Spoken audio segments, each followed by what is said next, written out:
we see this idea of being fruitful and multiplying, and in the very beginning, the deepest sense of this was a spiritual multiplication, right? A spiritual growth. And here, this is the interesting thing. We have the flood, and then rather quickly we have this offering, the altar, and soon after that we have Babel. And the interesting thing about the flood is this. I mean, there's this wickedness on the earth, and it is washed away. And yet you have human beings here who have been saved, humanity has been preserved, and the world is being replenished.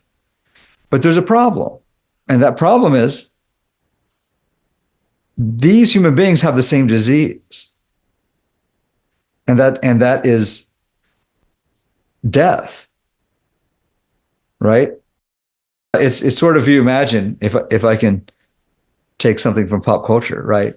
Let's say you have this zombie apocalypse, and humanity builds a spaceship, and everybody is sort of infected by this zombie causing virus, and human beings go out on a spaceship, and the earth is destroyed, and then they come back and they replenish humanity, but they have the same virus, right?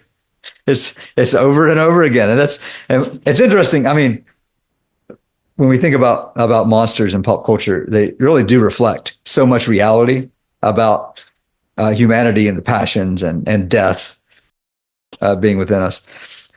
So this is interesting because we have the flood and we come to Babel. And Babel is really, it's about false worship. Babel is Babylon. This is clear in the Old Testament Greek text. It is the city of confusion. And it's interesting that God confuses the language of Babel in order to save humanity from diving even deeper into spiritual confusion.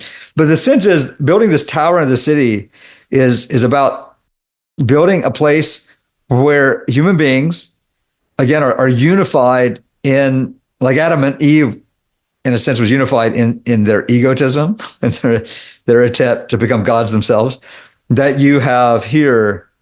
And I say unify, but we see very soon when God calls them out on it. Adam's like, hey, the woman you put here with me, she gave me this fruit and I ate it. And the woman's like, hey, this serpent, he deceived me. So we see that there's this sense of unity, and yet unity conflict in right in the middle of that unity. But we have humanity worshiping. We see that, right? The demons present themselves as gods, and the people who themselves want to be gods follow these false gods. Just like the garden, right? A false god essentially appears and says, hey, I can tell you how to be a god. I have a transaction for you. Yeah, exactly.